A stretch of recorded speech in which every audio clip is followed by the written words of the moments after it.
kesal, sedih, atau marah, aku mendengar emosi dari suara yang terus membuatku merinding itu. Sulit untukku memejamkan mata. Hingga malam bertemu batasnya dan ayam berkokok menyambutnya, barulah suara itu menghilang dan aku mampu tertidur. Walau kejadian semalam membuat aku dan ibu takut, tapi siang harinya kami sudah melupakannya begitu saja.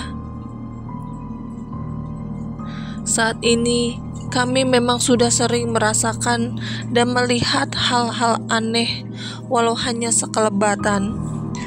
Jadi kejadian semalam hanya kami anggap sebagai salah satu kejadian serupa saja. Tapi malam setelahnya terjadi hal yang tidak kami sangka. Saat itu kami sudah sampai tidur lelap. Menjelang tengah malam, tidurku terganggu dengan suara-suara yang berbagai sisi rumah. Aku semakin curiga dengan bayang-bayang yang melintas dari balik jendela.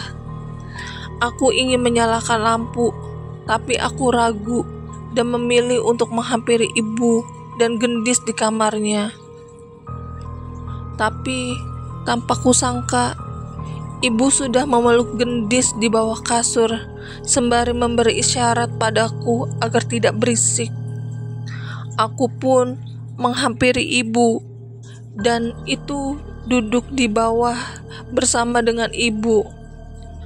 Aku tahu ia bersembunyi dari sesuatu. Uwong-uwong kuwi tenan arep gawe perkara, pateni wae. Orang-orang itu benar-benar mau mencari masalah, matiin aja. Terdengar suara serak seseorang dari luar jendela kamar ibu. Orang itu tidak sendiri. Ada beberapa langkah kaki yang mengelilingi tempat ini bersamanya. Wis tak kirim pocongan, demit alas, owonge ra lungo-lungo.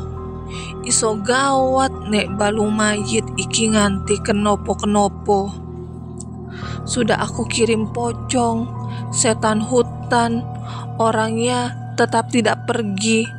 Bisa gawat kalau balungan mayit ini sampai kenapa-napa, ucap seorang yang lain. Pocong, demit alas, balung mayit. Siapa mereka ini? Dukun. Aku semakin penasaran dan mencoba mengintip dari sela jendela. Ada 3 orang. 2 orang pria berpakaian hitam dengan ikat kepala. Yang satunya wajah terlihat sudah berkeriput dengan matanya yang bengis. Ada sebuah golok di tangannya, seolah sudah bersiap untuk membunuh seseorang. Seorang lagi tinggi bongsor berambut panjang, namun wajahnya juga sudah berkeriput. Sedangkan seorang lagi, seorang perempuan berpakaian kebaya sederhana yang berdiri sembari menunduk di belakang mereka. Sepertinya ia adalah pelayan dari kedua orang itu. "Dukun, Bu," bisikku pada ibu. Mendengar ucapanku, ibu dan gendis semakin takut. Pasalnya, mereka sempat mendengar mereka mengancam untuk membunuh kami. Tak lama kemudian, suara seperti malam sebelumnya kembali terdengar. Ada suara sosok yang merintih, seperti suara hewan dari arah dapur. Sontak, ketiga orang itu pun menghampiri suara itu. Sesajen sudah kuganti, tapi dia malah mengamuk.